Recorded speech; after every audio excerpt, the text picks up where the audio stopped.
wawarkan, dan kita akan adakan satu buah bicara iaitu bertajuk prosedur jual beli hartanah sebelum dan semasa pandemik bagi dokumentasi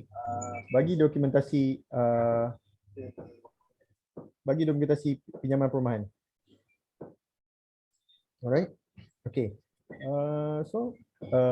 Hari ini kita akan jemput dia speaker jemputan kita, Puan Fifi Natasha Jamaluddin daripada firma Guaman Tan Norizan.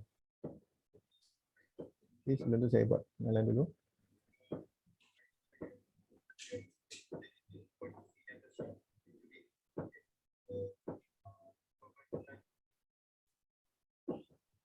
Okay.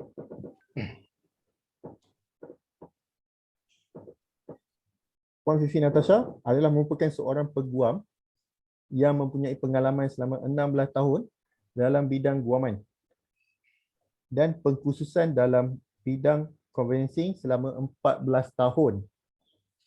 Beliau yang merupakan rakan kongsi di firma guaman Tetuan Tan Norizan Associate mempunyai pengalaman yang luas dalam bidang hartanah dan juga perbankan hartanah di mana Tan Norizan dan Associate sudah dikira firma guaman antara yang terbesar di negeri Selangor. Dan Tan Norizan juga adalah panel hampir ke semua bank-bank di Malaysia. Adalah kecuali a few bank yang masih belum panel.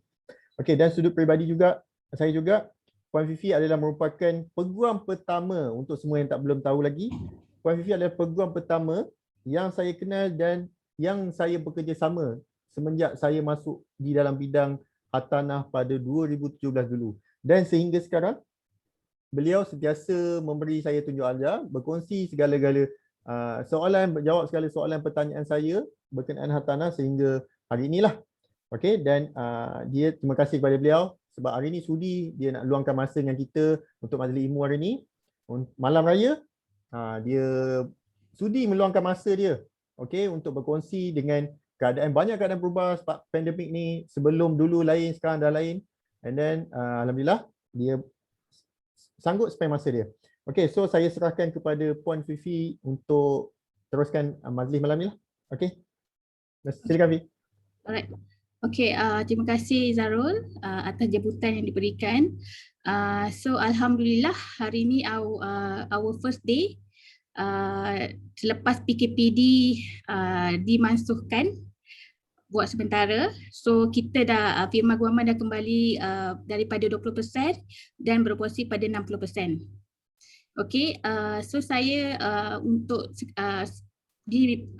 terima kasih atas jemputan. So saya ingin menceritakan tentang prosedur. Biasanya kita cerita tentang prosedur jual beli, tapi kali ini saya fokus kepada penyediaan dokumentasi pinjaman perumahan. Okey, so saya rasa Zarul ada beberapa soalan nak diberikan. Okey, Puan Fifi, seperti kita tahu kah sekarang ni dengan pandemik, banyak kita pun hidup dalam new normal yang dipanggil new normal. So saya rasa tak terkecuali juga dalam bidang hartanah sekarang. Yang mana ejen-ejen seperti saya dan kenalan kawan-kawan lain pun ada a few yang macam terpaksa menghadapi normal yang kadang-kadang kami pun tak tahu sebab bukan pengkhususan kami sebenarnya.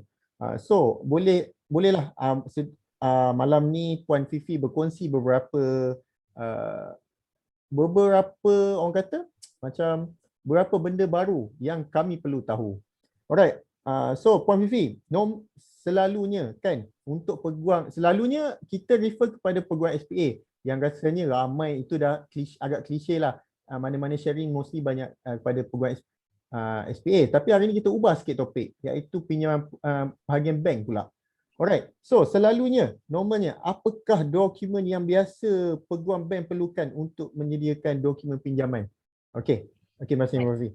Alright, terima kasih atas soalan yang diberikan. Okey, biasanya dokumen-dokumen yang peguam bank perlukan, dia ada 4 kategori untuk subsale ataupun direct developer. Okey, subsale ni umpama macam kita beli dengan individu, direct developer kita beli dengan pemaju. Alright, so subsale ni kita ada 2 kategori, sama ada dengan grant atau dengan master title, belum keluar grant individu lagi. Okay, basically kita ada 4 dokumen utama yang perlu kita dapatkan. Pertama, IC. Kedua, surat tawaran bank. Alright. Yang ketiga, cukai pintu. Keempat, cukai tanah. Okay, dengan yang kelima, fair SPA. Untuk yang kelima, fair SPA lah. Okay. Untuk without title pula, dia ada dokumen tambahan. Kalau untuk subsale, kita perlukan developer confirmation. Okey, biasanya developer confirmation ni saya perlu minta kepada peguam SPA dulu. Sebab biasanya untuk SPA tu difinalisekan, dimuktamadkan, lawyer SPA akan request developer confirmation untuk sahkan adakah owner sekarang adalah owner yang sah dalam rekod dia. Sebab dalam property without title ni tak ada grant. So kita tak tahu, hanya developer record sahaja yang crucial, yang penting untuk kita tahu. Okey, baru SPA tu ditandatangani. That's why sebagai peguam bank, saya perlukan dokumen tu daripada SPA lawyer lah. Okey, and then kalau ini kalau kes subsale, dengan pemaju pula kita tak perlu segala cukai pintu, cukai tanah. Sebab masa ni yang kita perlu hanya SPA sahaja. Sebab masa ni kemungkinan cukai pintu pun belum lagi diperolehi daripada pihak majlis. Sebab dia baru nak develop kan. Alright. So second kategori yang kedua adalah refinancing. Alright, untuk kes refinancing, dokumen yang sama tetapi ada penambahan pada offer surat tawaran bank lama. Kenapa kita perlu ada dokumen yang tu? First, kita kena request redemption statement dengan pemaju. Redemption statement dengan bank yang sekarang untuk redeem property tu. Okay, then untuk offer letter bank lama, untuk kami identify sama adakah dia peminjam yang sama. Kalaulah dokumen tu tak sama, maksudnya peminjam berbeza, kita dah prepare siap-siap dah. Borrower, ada co-borrower lain selain daripada yang dia buat sekarang lah. So ada setengah orang juga dia terlupa sign. So maksudnya sign dulu zaman dia beli 10 tahun dulu tak sama, sign dia panjang. Existing pula offer letter, sign dia pendek. So untuk mengelakkan daripada kesilapan berlaku, kami biasa minta dokumen lama, loan dokumen lama. Sebab ada setengah borrower macam dia tak simpan tau. Tapi kalau dia ada bank at least offer letter ataupun dokumen yang dulu-dulu boleh bagi kita. Atau worst case scenario, kita kena dapatkan daripada bank yang dia ada sekarang, salinan. Okay. And then kalau property tu high-rise building, kondo ke pangsapuri, kita perlukan maintenance office. And then yang satu lagi principal SPA, refinance. Principal SPA ni kami perlukan untuk biasa saya praktis. Sebab apa?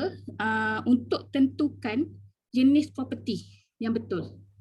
Sebab kalau kita refer pada subsale case yang tadi, saya tak perlukan principal SPA sebab kat dalam SPA dia sendiri, fair SPA yang SPA lawyer prepare dah ada dah jenis property. Tapi refinance, kita orang kena justify beberapa dokumen untuk tentukan dokumen itu adalah property yang betul. Okay. Alright. Then untuk refinancing, untuk kes yang geran belum keluar lagi, kita kena dapatkan semua security document daripada asal pemaju, pembeli pertama, kedua, ketiga sampai ke nama dia. So kalau kita panggil tu change of assignment.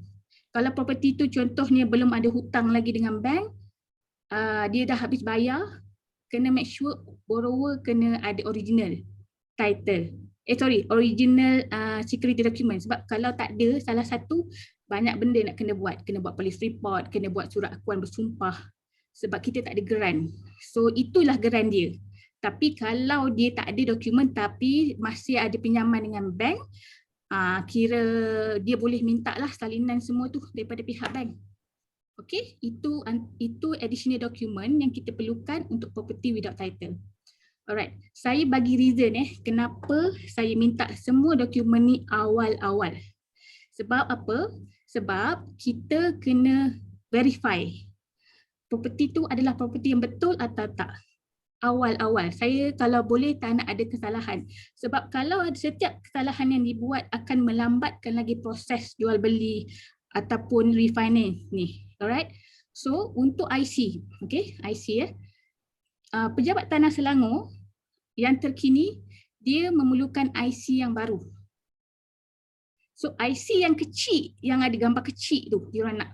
Kalau IC kita ada IC lama, minta tolong siapa-siapa yang dengar sila buat yang baru sebab akan masalah dekat pejabat tanah nanti. Sebab alasan yang diberikan adalah daripada faktor keselamatan. Sebab IC yang baru dia ada macam barcode lah yang diorang boleh identify walaupun daripada IC situ. Okay? Oh, okey. So kalau kita tengok lah kan first memang ejen ke siapa-siapa lah pihak bank tengok IC lama, better nasihatkan awal-awal lah buat baru. IC baru ni yang maksudnya dia ada my card yang baru tu yang sebelah gambar besar dan sebelah tu ada gambar kecil tengah-tengah tu kan? Ya, itu. Itu IC baru and then Baru tahu. kalau ada pindah, kita macam pindah tempat, minta update dekat JPN, alamat terkini. Okey. Untuk IC tu supaya dia tally. Actually benda tu tak terlalu compulsory, yang penting kena IC baru lah. Alright? Okay, and then cukai pintu. Kenapa saya perlu minta cukai pintu awal-awal? Saya tak perlu bil. Bil tu kemudian lah. Masa gaji ke korang nak bayar, tak ada masalah. Tapi cukai pintu kami nak sebab kami nak verify postal address dia. Alamat surat menyurat properti tu sama ke tak dengan surat tawaran bank. Even postcode pun memain peranan. Okay? Sebab ada setengah bank, let's say kita dah verify semua, dia ada valuer dia sendiri, valuer dah tengok dekat property tu memang dia punya betul. Sebab biasa valuer ni profesional. Biasa dia ambil gambar jalan, gambar rumah, nombor rumah apa semua. So kalau kita tengok betul tak sama dengan cukai pintu, saya memang kena advise klien, borrower untuk pergi betulkan kat majlis. Oh, okey. Yes. Dia boleh buat pindaan lah. Sebab dulu mungkin alamat dia dah berubah. Dulu nama dia Jalan Tun Teja. Sekarang dah tukar Tun Fatimah. So memang kena. Sebab nanti tak nak kekeliruan masa nak hantar postal address ke, nak hantar dokumen yang penting-penting tu. Okay. Yang tu sebab ada certain bank, dia memang minta lawyer loan bagi undertaking untuk amend cukai pintu tu. Oh, boleh ya? Kena. Ada setengah bank yang very particular, dia memang sebab dia tak nak ada masalah bila let's say kalau property tu ada problem kena auction, dia takut itu jadi argument untuk another lawyer. Oh, okey. Takut in future. Yes. So diorang dah take precaution, diorang minta lawyer a bank, make sure cukai pintu kena selari dengan valuation report ataupun offer letter bank. Okey. Ya. Banyak input baru yang saya dapatlah malam ni. Salah satunya pasal IC tu lah. Alright. IC tu memang baru jugalah untuk kami. So kami dah advise dari awal, mana-mana customer memang kena buat baru. Sebab sekarang mostly Selangor ke atau negeri lain juga? Dokumen kami pernah kena reject dekat Pejabat Tanah Selangor lah. KL belum lah, tapi bagi saya better tukar baru lah. Sebab sebelum diorang guna pakai untuk satu Malaysia, better kita guna buat yang baru lah. Okey, faham. Okey, Puan Fifi, selalunya kan antara masalah-masalah yang ejen sendiri hadapi adalah dokumen owner hilang. Ini antara yang paling kritikal dan banyaklah ejen yang hadap benda ni sebenarnya. Okey, so apa nasihat atau advice Puan Fifi selaku lawyer lah, daripada mana kita nak ambil balik ke atau apa-apa advice untuk memudahkan ejen-ejen dan proses seterusnya? Okay, first of all, dokumen apa yang hilang? Selalunya SPA dengan title lah.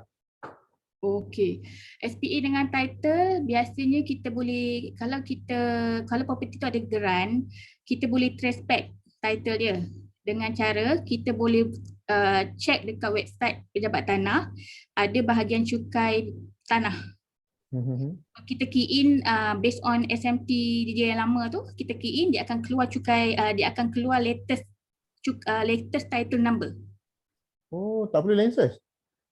Then lepas tu kita print out, baru kita buat land search. Oh, okay. Maksudnya based on cukai, nombor cukai tanah, betul? Sebab dia dekat dalam website Negeri Selangor tu, dia ada tulis title number lama, Kita boleh klik lah title number, daerah mungkin. So dia akan pop up, dia akan keluar dengan nama owner plus title number yang baru. Kalau barulah, kalau tak baru dia akan keluar yang sama. So based on that, you dah boleh conduct land search sendiri. Ataupun boleh ask the lawyer, SPA lawyer ke untuk prepare, untuk buat land search dulu. Okay, so kalau macam SPA hilang, dia ada jadi satu masalah besar tak? SPA hilang masalah besar kalau property tu tak ada hutang. Kalau tak ada hutang. Okay. Yes, kalau sebab kita perlu dan tak ada hutang plus tak ada geran. Okay.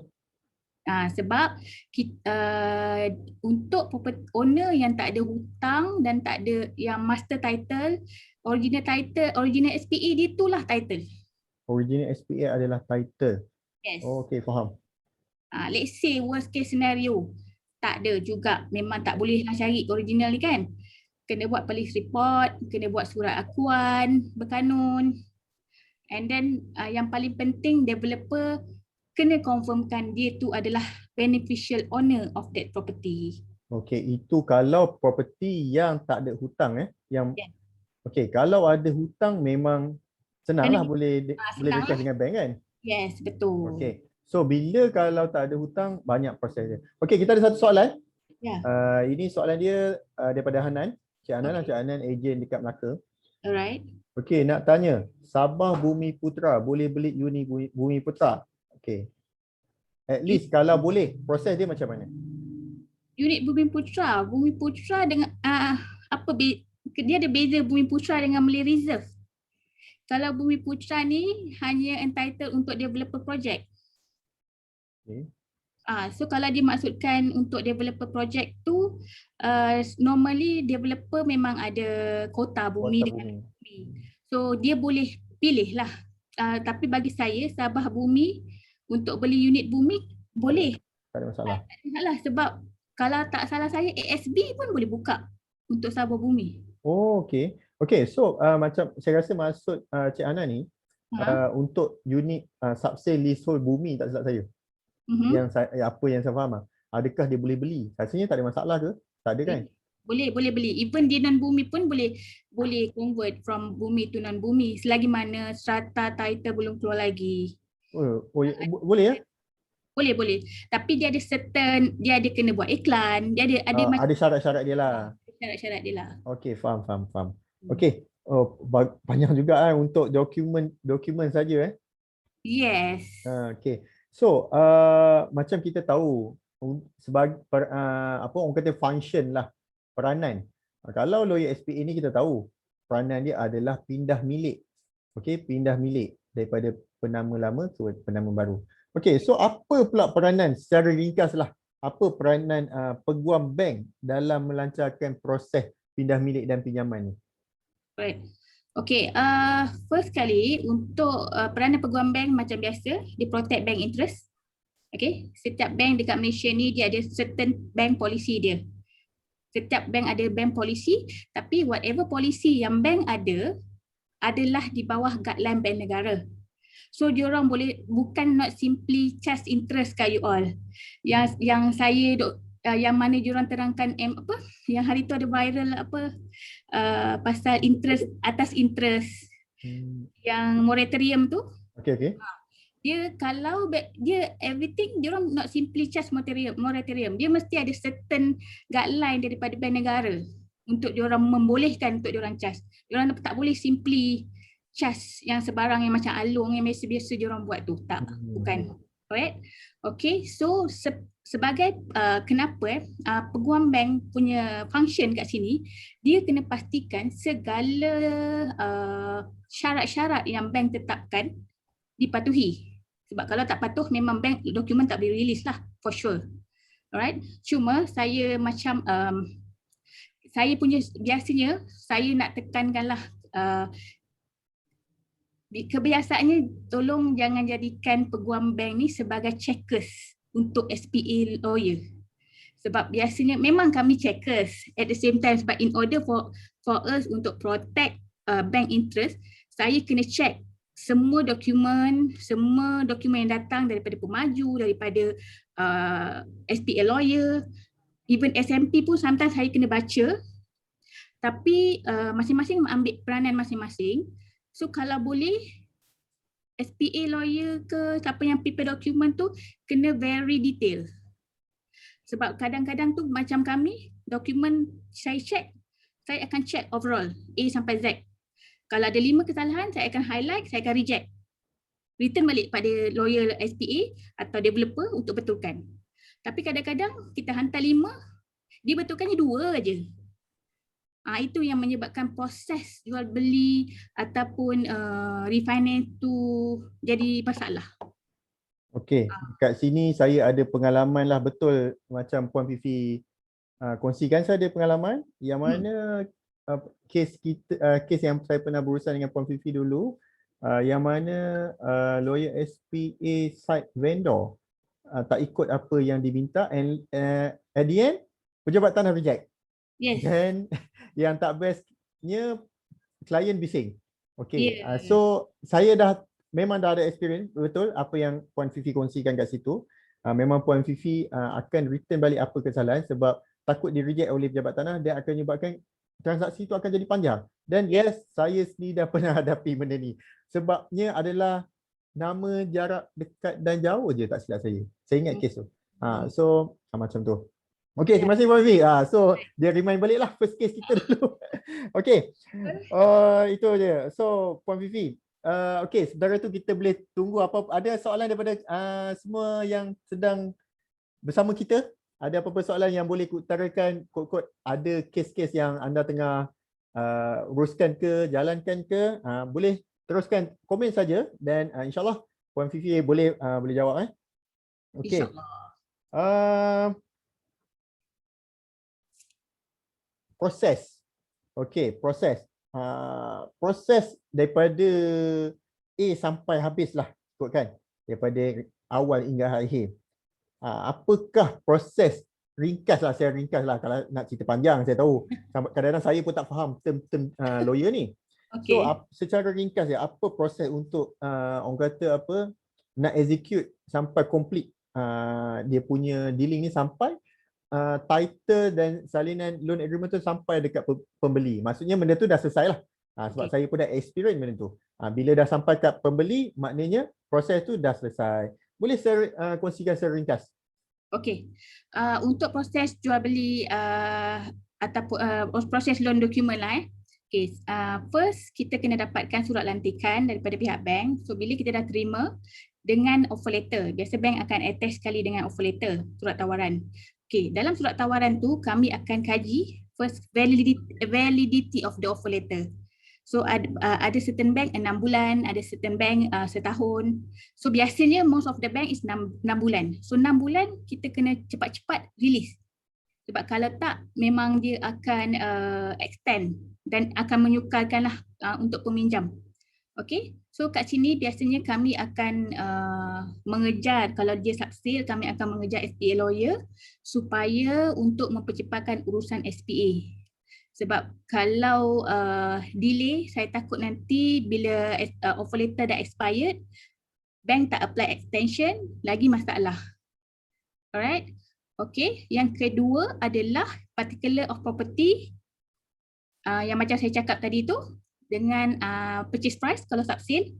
So dalam offer letter memang dia akan tulis berapa perjanjian jual beli yang sepatutnya dikemukakan. So saya kena make sure tally ke tak perjanjian jual beli dengan offer letter. Misal katalah tak sama, saya kena siasatlah sama ada yang kesilapan tu adakah di pihak kami, pihak bank, ataupun di pihak SPA lawyer. So kalau SPA lawyer, dia kena amend SPA dia lah. Alright. And then title detail. Kita perlu dapatkan title detail. And then yang ketiga, property particular, semua everything semua tu kena tally. Termasuklah alamat hartanah, nombor geran. So surat tawaran tu kita orang kena study. So let's say lah kalau tak tally, saya kena dapatkan sub LO ataupun variation letter daripada pihak bank untuk make sure benda ni tally. Okey, itu selepas kita dapat surat tawaran. Lepas dapat surat tawaran buat LA ni, kita akan call customer. Call customer minta dokumen yang saya cakap yang tadi itulah. So bila kalau cepat dokumen tu bagi, lagi cepat proses kita orang buat lah. So then kita akan biasa lawyer akan buat land search. Masa stage ni akan buat land search sekali. Okay, and then kita prepare dokumen, attend signing. Kita minta customer datang untuk sign depan kita. Okay, lepas tu kita hantar dokumen kepada pihak bank. Kita hantar dokumen pihak bank, at the same time kita hantar surat-surat kepada SPA lawyer, pemaju, and then kalau macam case refinance, kita request redemption statement. Okay, untuk refinance saya kena highlight jugalah. Misal kata mana-mana owner lah dah berjaya jual ataupun borrower ni dia dah buat refinance, jangan tak bayar. Sebab ada certain orang dia punya mentality, aku dah jual rumah so aku tak kisah aku nak bayar, nanti bank pembeli yang bayar. Benda tu kalau pergi ke recovery unit, proses untuk dapatkan redemption statement lagi lama daripada normal account. Dia dah macam kita panggil NPL, non-performing loan account. So lagi lama untuk kita dapatkan and banyak interest. Nanti takut owner kata, apa sebab tinggi sangat interest? Habis dah tak bayar, macam mana? Kan? Alright, so minta tolong juga pada owner ataupun borrower, jangan tak bayar. Lagi bank pembeli ataupun bank yang sekarang tak release, tak settlekan hutang tu, tolong bayar. Biar lebih bayar, jangan kurang bayar. Tu lebih tak apa, sebab dia akan kira, dia bukan ambil duit kita, dia akan refund balik. Jangan risau. Bank memang ada guideline bank negara, memang very strict. Cut off day dia terlebih ya sehari, 1 sen pun dia akan refund balik kepada you. Tak ada masalah. Alright. Kalau kurang tu yang masalah, nanti interest tertambah, rugilah. Okay. Alright, then bila loan document dah pulang, kalau tak ada masalah, kalau macam dia tak reject ke apa ke, then kita pergi masukkan caveat dekat dengan buat land search lagi sekali sebelum kita advise bank untuk release redemption. Okay, itu dah step yang ke-7. Okay, then yang ke-8, let's say kita dah advise bank apa semua, bank release kat kita, bank release duit tu kepada bank yang sekarang, dan kita notify bank tu untuk dapatkan balik grant dengan security dokumen lama. And also discharge of charge daripada pihak bank yang sekarang. Alright, so bila dah dapat, MOT pun dah dapat, untuk SPA lawyer pun dah pergi MOT. Sekali dengan 16A, gadaian pihak bank, kita hantar sekali jalan, pergi kepada pejabat tanah. Untuk property yang tak ada title, kita pergi ke mahkamah. Okay, kita kena register PA yang sekarang kepada mahkamah. And then bila dah dapat receipt yang kita dah register, baru kita advise untuk balance. Alright. So bila bank release, kalau refinance kepada kita lah, kepada kalau refinance kepada borrower, kalau SPA kepada SPA lawyer lah. So kita akan inform parties, and then at the same time kalau contoh title dah keluar ke, kita beritahu, kita terus bagi semua. Kita akan bagi sekali je, sekali jalan semua. Okay, so bila dah selesai, so dah tak ada apa-apalah tanggungjawab untuk kita. Maknanya tugas sebagai pegawai lawyer bahagian pinjaman bank selesailah. Yes, so basically ada 11 step lah. So biasa saya akan advise, saya akan cakap dengan customer, okay kita ada 11 step. Okay, lepas tu kalau dia call, dia tanya, oh ni baru nombor 2. So dia tahu lagi banyak lagi. Okay, faham. Lagi. Itu paling mudah. Bagi anggaran, sebab kalau saya explain macam ni, saya tak rasa dia boleh faham. Okay, faham. So senang bagi berapa banyak lagi step yang kita orang kena perlu buat lah, macam tu. Okay, faham. Okay, bagus. Okay, selain itu kita ada soalan daripada salah seorang sifu kita, Encik Amri. Ya. Okay, Encik Amri. Antara soalannya, boleh sharekan tak tentang prosedur batal ganti untuk property yang sudah keluar title leasehold? Alright. Actually prosedur batal ganti tu lawyer, dia bukan lawyer yang buat, developer yang buat. Untuk okay. Sebab dia ada kota dia. Dia ada record dekat pejabat tanah. So biasanya yang saya punya pengalaman untuk proses batal ganti, misal kata pemaju tak nak buat. Biasanya pemaju yang tak nak buat direct transfer ni, dia memang sebab dia tak nak buat proses batal ganti lah. So saya solution lain, saya cakap tak apa, kita tolong submitkan. you bagi je dokumen yang ada. So biasanya dia akan bagi satu CD. CD tu dia ada tulis, dia ada paperwork lah dia. Apa yang batal ganti apa semua, dan kita just hantar dokumen yang prepared by developer dalam CD tu dengan cover letter. Dan kita submit lah dan kita follow up sekali dekat situ. So proses biasanya untuk batal ganti pun depends on land office. Ada yang 6 bulan dah settle, ada yang 1 tahun. Baru boleh dapat. Batal ganti ni melibatkan pemaju lah kiranya. Yes. So macam kalau auction property kan, auction property normally untuk private auction, ini masuk case auction pula. Alright, saya share pengalaman lah. Untuk private auction, kalau dia beli rumah tu secara loan, through loan, biasanya pemaju tak akan bagi. Kecuali bila dia beli cash. Dia beli cash, so beneficial owner tu dah memang right pada pembeli, pada bidder tu sebab dia dah beli cash. So nak tak nak pemaju kena buat jugalah batal ganti. Boleh ke pemaju tak nak buat? Ada. Saya pernah pengalaman sampai 2 tahun auction tu dilanjutkan.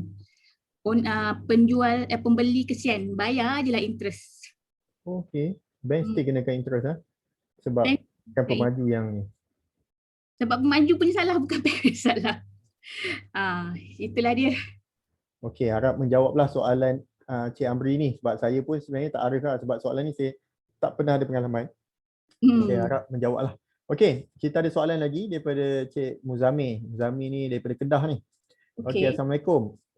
Maaf kalau lari pada topik. Nak tanya sikit. Untuk pembelian rumah pertama, kalau kita tak letak penama, adakah akan jadi masalah kalau tiba-tiba kita meninggal? Boleh tak kalau kita nak letak penama untuk rumah kita? Itu soalan dia. Penama lah, waris lah. Ikutkan. First saya kena tahu sama ada pembelian rumah pertama tu dah complete ke tak. Sebab kalau SPA tu sign tiba-tiba dia meninggal, dalam SPA tu sendiri, kalau saya yang prepare SPA, memang dia bound pada waris.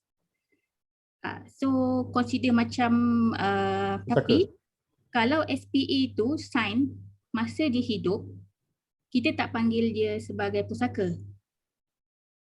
Yang pusaka adalah hasil jualan tu, bukan property.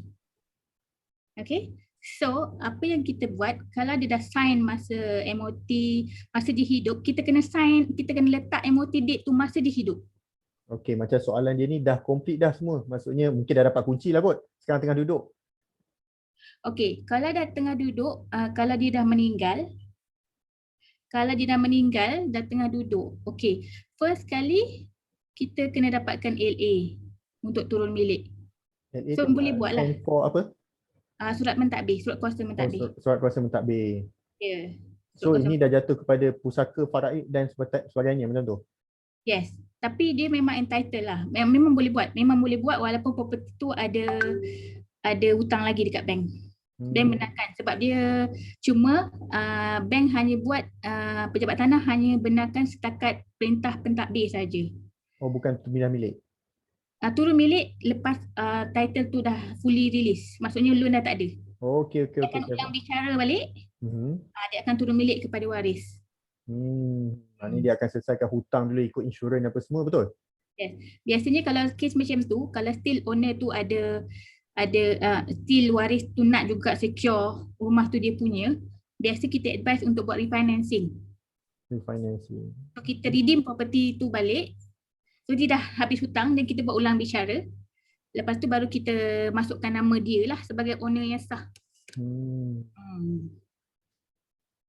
Ya. Saya harap jawablah soalan, tapi cuma dia tanyalah kos dia mahal tak? Kos dia tengok pada kompleks je lah. Sebab kalau normal, biasa normal lebih kurang dalam 5,000 macam tu. Lebih kurang lah Lebih kurang 5,000, tapi tiba-tiba ada waris yang lain tuntut, benda tu jadi complicated, that's why benda tu akan bertambah. Apa yang saya faham sebab Cik Muzami ni baru beli rumah dekat Kedah sana. Mungkin dia concern berkenaan tu lah. Oh, faham. Okey, so ada soalan lagi? Daripada Zamir tu, ya apa? Macam mana? yang Cik Muzamil tu, dia boleh buat hibah. Ah, Ah, betul. Itu kita akan masuk nanti itu pada hari Rabu nanti. tu orang lain lah yang cover that. Hari Rabu nanti It's not me. kita akan ID tu saya bagilah. soal jawab dah tu. Okay. Okey.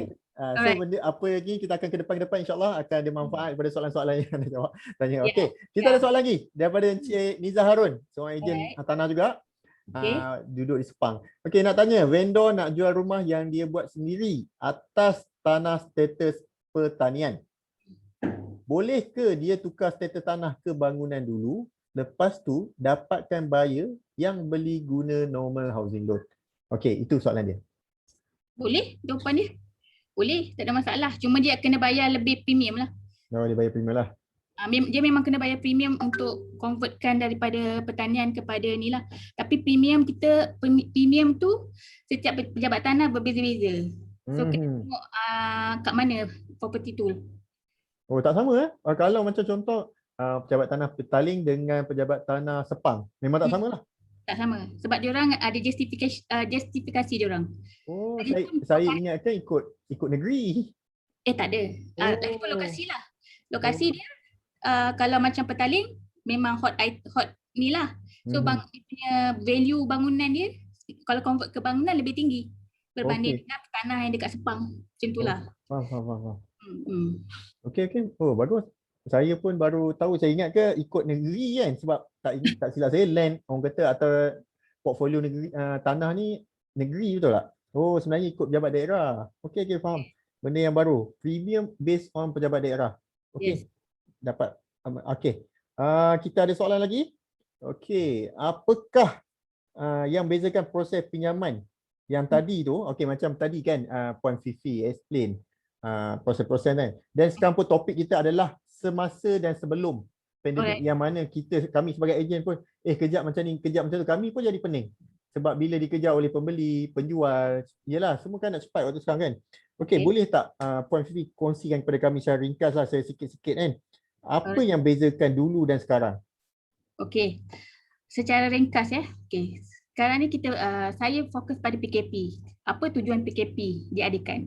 Tujuan dia adalah untuk mengawal pergerakan, maka untuk membataskan pergerakan antara kita lah dan juga pejabat-pejabat yang berkaitan.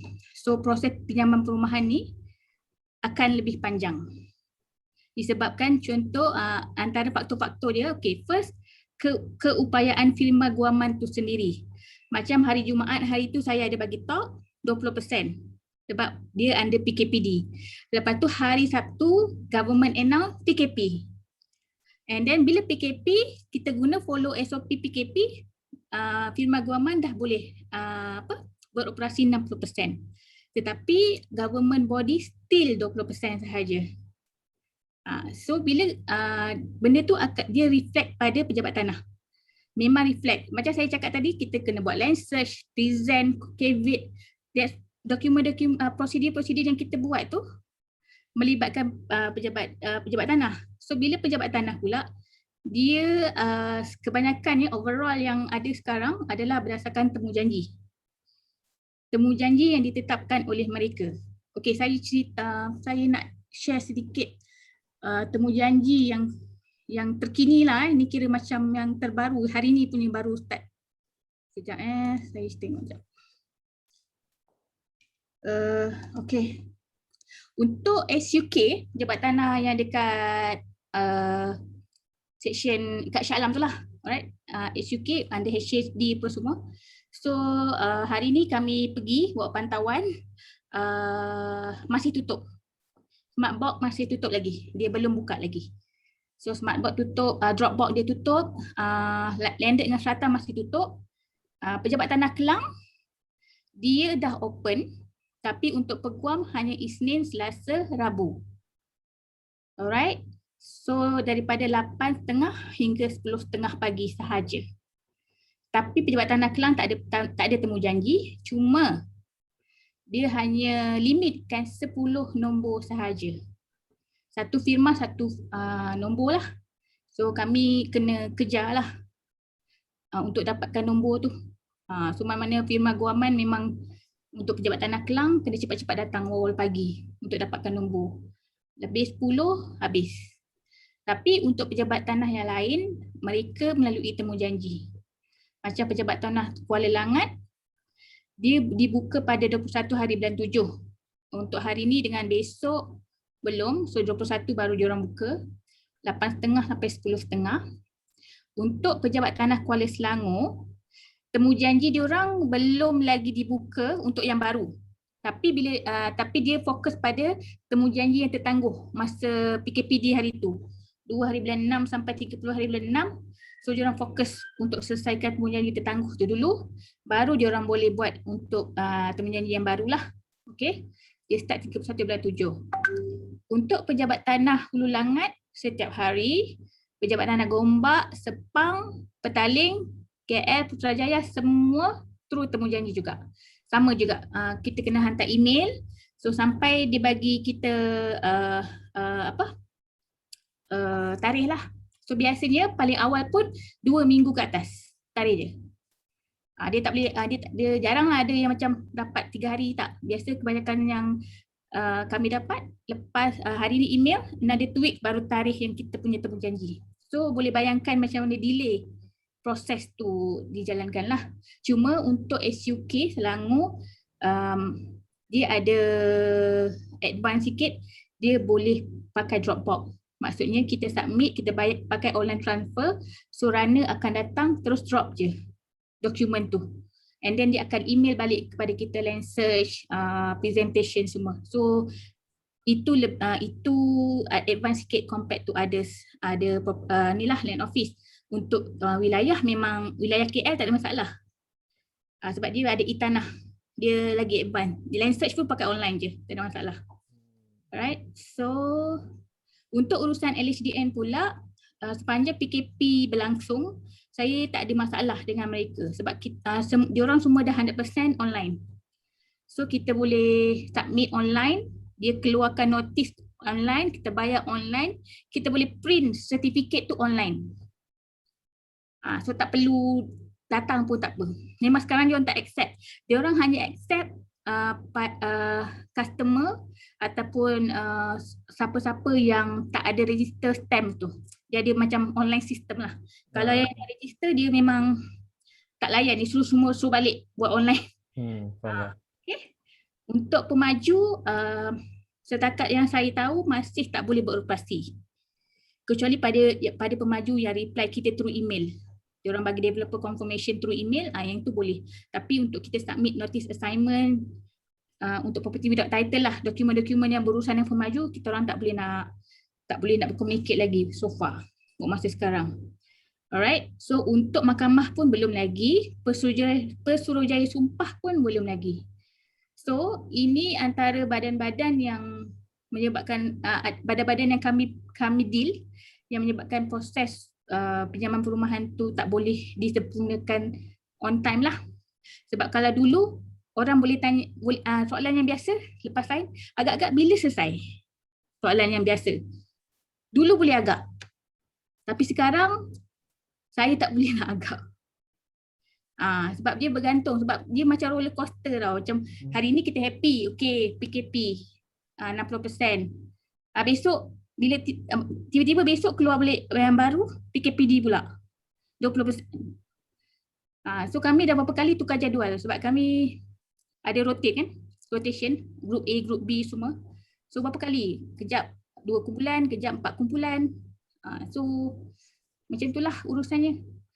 So sekarang ni untuk prosedur sekarang memang di luar kawalan masa kami, dan SOP yang saya tetapkan tadi 11 tetap kena berjalan.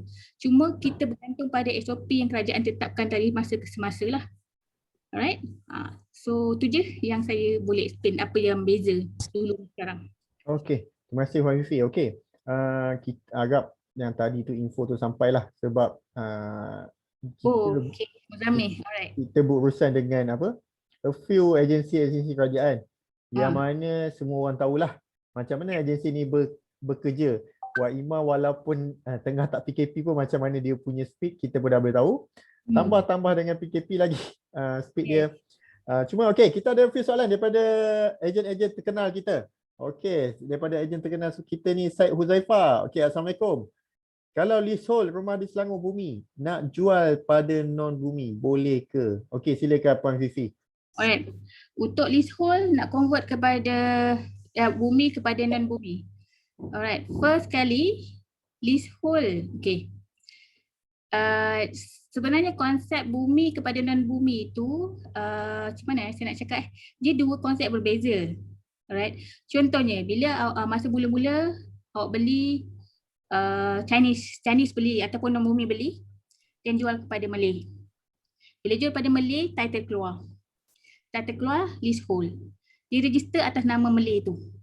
And then bila Malay tu nak jual kepada non bumi, sebab dia ingat sebab asal-asal owner kan Chinese, so dia nak jual pada non bumi, benda tu ada masalah. Walaupun asal-asal property tu adalah daripada non bumi.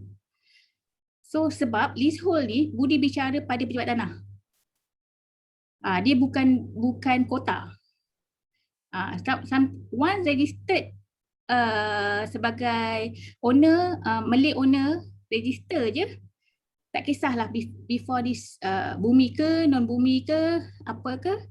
One title registered, you kena convince this land office yang you jual pada non Malay. Sebab biasanya diorang akan reject kalau Malay tu non Malay. So dia kena buktikan kenapa nak kena jual pada non Malay.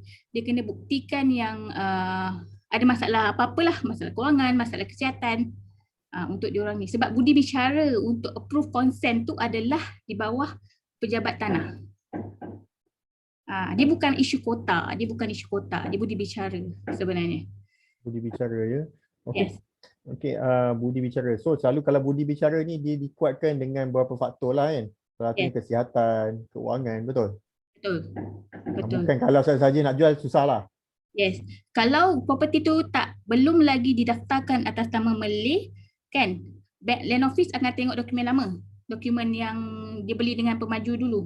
Title apa semua, kita boleh argue on that.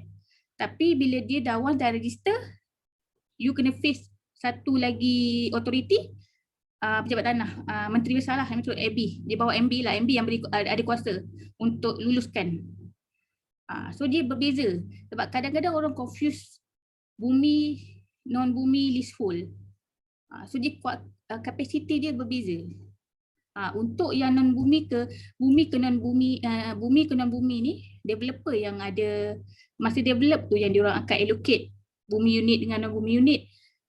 Sebab kalau bila dah title registered, bidang kuasa tu adalah pada daerah, bukan pada HQ. Sebab pemaju hanya deal dengan HQ, macam SUK lah. Saya dalam kata lain saya panggil yang kat Shah Alam tu SUK, HQ dia. So yang ni adalah bidang kuasa daerah masing-masing. That's why bila consent untuk leasehold, daerah kita kena submit kat daerah. Kita tak submit kat HQ. Tak sampai SUK. Yes. Okay. So saya harap fahamlah apa yang saya explain kat ni. Siapa ni tadi? Encik Syed Huzaifah, seorang top agent dekat Selangor. Saya fahamlah. Actually saya pun dah pernah lalui proses pindah milik bumi kepada non bumi dan alhamdulillah selesai, tapi itu ada beberapa isu lah. So ada reason yang kuat. Okay, ada reason yang kuat. Ini daripada pengalaman saya dan alhamdulillah lepas tak perlu appeal banyak kali. Sekali je, sekali submit terus approve. Tapi ada reason yang kuat, macam Puan Fifi kongsikan tadi, ada beberapa reason lah, financial, kesihatan, itu antaranya. Lepas tu ada syarat, kena iklan lah apa semua, banyak. Yes. So betul. Untuk play safe sebagai seorang ejen, kita buat cara yang senang lah. Sebab nunggu daripada pengalaman kawan-kawan ada yang sampai 3 kali appeal tetap reject. So case tu abort. Yes. Dan kos-kos kena bayar sebab lawyer dah buat kerja. Tapi bagi saya untuk SPA, kalau boleh jangan release 10% dulu. Oh, betul. Selalunya kan kita selepas consent kan? Yes. So dia bukan isu, yalah biasanya ada setengah praktis leasehold walaupun consent dia release saja. Tapi kalau Malay ke Malay boleh. Tapi kalau lah, kan? Malay non Malay ni better kita hold dulu. Once dah boleh dapat consent baru release. Itu lebih senang dan tak pening kepala oleh semua pihak lah. Takut dah bagi-bagi nanti tak lepas konsen, Tak ada only dah duit pakai pula duit. nak refund masalah Jadi lain. masalah panjang pula. Yes. Okey. Selain tu, selain pada agen yang bertanya soalan ni, kita ada banker juga. Cik Zaidaini. Cik Zaidaini Okey. banker pada MBSB. Ya. Okey. Macam lenses lepas ni, nak kena tunggu appointment juga ke? Ya, untuk Lensearch, untuk SUK, kita boleh pakai Dropbox. Maksudnya kita bayar online, and then kita drop dokumen tu, lepas tu dia akan email kat kita, Lensearch. Tapi untuk yang title lain, untuk daerah lain memang kena pakai appointment juga untuk masuk.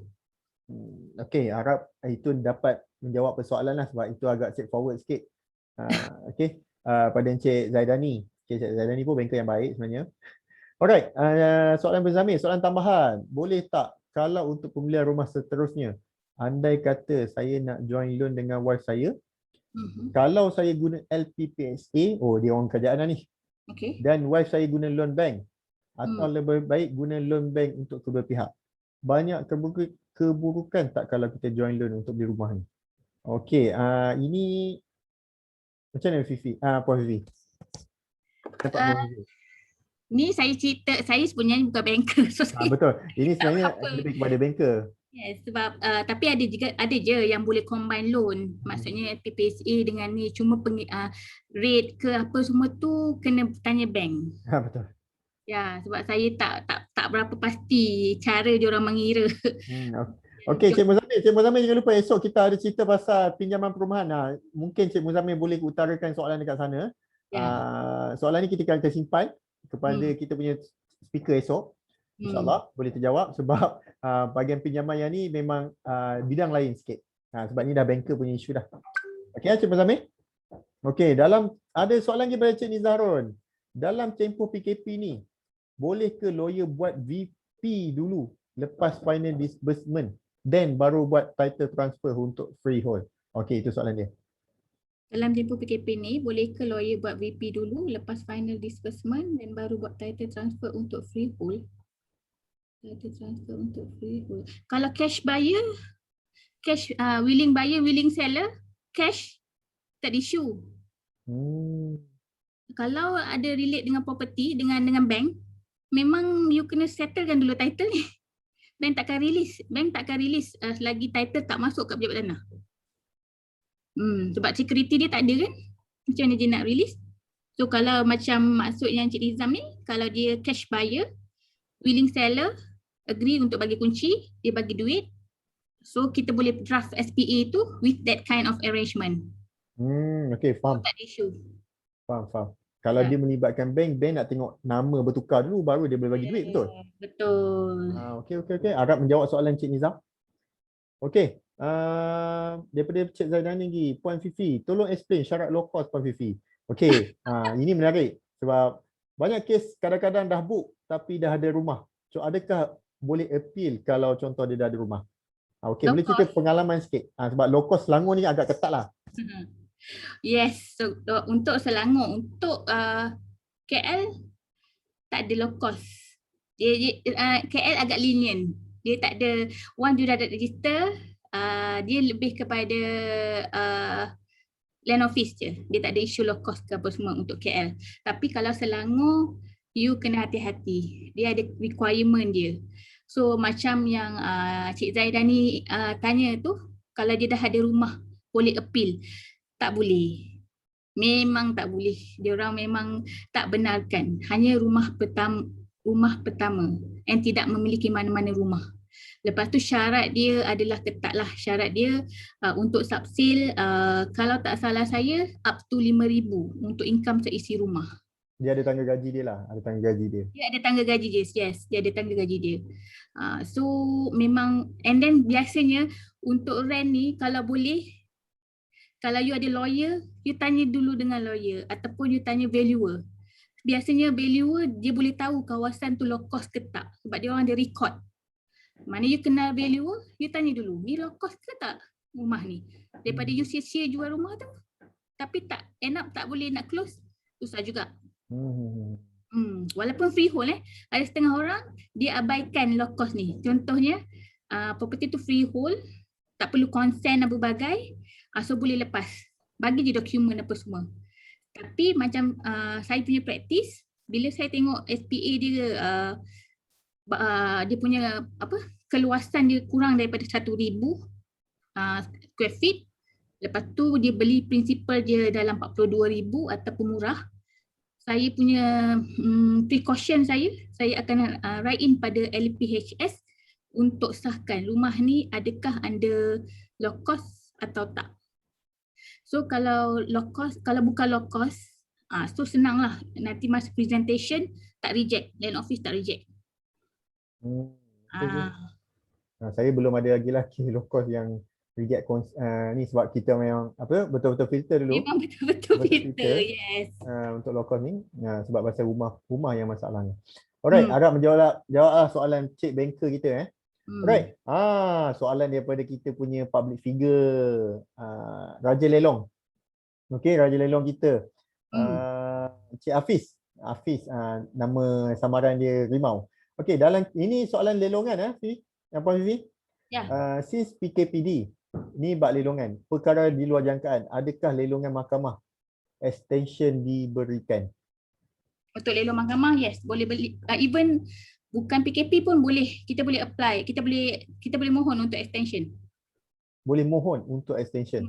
Sebab saya pernah, pengalaman saya mohon sampai 4 ke 5 kali extension. Tapi ada alasan lah. Ada alasan kukuh lah. Salah satunya alasan yang bukan dibuat oleh kita sebab PKPD kan? Of course, yang tu lagi senang kita nak buktikan sebab High Court pun tutup. Macam dia cerita pengalaman dia ada beli satu unit lelongan bulan Mei hari tu, lelongan non laka. Okey, 120 hari diberikan. Confirm tak sempat selesaikan, betul? Membeli satu unit lelongan untuk laka. Non laka. Non laka ke laka? Macam ditulis tu bulan Mei hari tu hari lelongan non laka. That's mean daripada mahkamah lah kalau non laka. Kalau ikutnya soalan mahkamah sebab dia tanya soalan lelongan mahkamah. Okey, untuk lelongan hanya pejabat tanah. Kalau lelongan pejabat tanah saja yang tak boleh untuk extend. Oh, kalau lelongan awam contoh macam private auctioneer? Boleh. Itu boleh lagi minta? Itu tak perlu auction by the court. Kita minta kat bank untuk extend. Boleh. Memang dibolehkan lah. Dibolehkan is subject to the bank and then late payment interest. Oh, late payment interest memang kena lah. Macam mana bukan? Yeah. Okey, kalau macam soalan Encik Hafiz ni kan, lelongan mahkamah, lepas tu memang confirm extend lah sebab PKPD dan semua ni. Adakah late payment tu mesti dikenakan walaupun kita minta extension? Okay, yang tu dia kena refer pada proclamation of sale. Ikut post dia lah. Ikut apa post dia punya cakap. Dia tak boleh minta rayuan ke apa ke? Itu kena lawyer bank masukkan. Okey. Masa dia mohon dekat mahkamah, kena masukkan ataupun lawyer bidder buat permohonan untuk waive kan. Dia kena pergi mahkamah lah. Oh, selalunya memang dibenarkan lah. Adakah kita dibenarkan untuk meminta penambahan masa untuk non laka? Penambahan masa tak ada isu untuk extend. Tapi delivery tu, interest tu.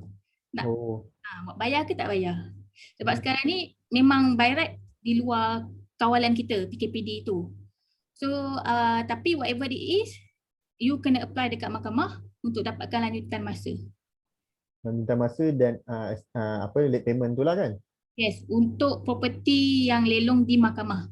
Tapi untuk laka, is sufficient enough for you untuk dapatkan daripada pihak lelong lah. So kalau dia nak, and then dia pun boleh buat rayuan untuk dapatkan waiver late payment interest tu. Tapi whatever it is still subject to the bank, to that bank untuk allow boleh dapat ke tak interest tu semua. Kadang-kadang ada setengah bank dia benarkan, ada setengah bank kena interest. Subject to ni lah, okey. Okey baik ya, harap menjawab soalan ni sebab Cik Hafiz ni pun pengalaman dalam bidang lelongan memang sangat banyak dan kita akan dengar dia punya Tapi the best untuk this kind of thing, untuk auction, kita boleh advise customer untuk bayar cash je lah. Bayar cash ya. Lagi tak ada isu. Terbayar dapat kunci settle. Tapi itulah nak cari plan pembeli cash. Okey, kita ada soalan daripada Cik Kio Lee, seorang kontraktor. Okey, kalau nak jual rumah low cost yang baru beli dalam 3 tahun, ada masalah tak sebab ada dengan rumah kena simpan dulu dalam masa 5 tahun? Betul ke, Puan Fifi? Untuk low cost yang dulu, yang lama-lama dulu, dia tak ada sampai 3 tahun. Dia 1 tahun dah boleh. Dia ada Dulu-dululah. tapi yang terbaru memang 5 tahun. So 5 tahun minimum. whatever it is, you have to check dengan LPHS tu, Lembaga Perumahan Hartanah Selangor.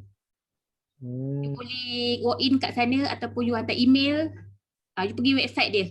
So you boleh tanya soalan tu sebab kadang-kadang kita tengok dekat SPA dia tak tulis. Dalam title pun tak tulis 5 tahun ke 3 tahun. So diorang dia ada record sana. So maknanya kena refer LPHS dulu ya? Ya. Okey.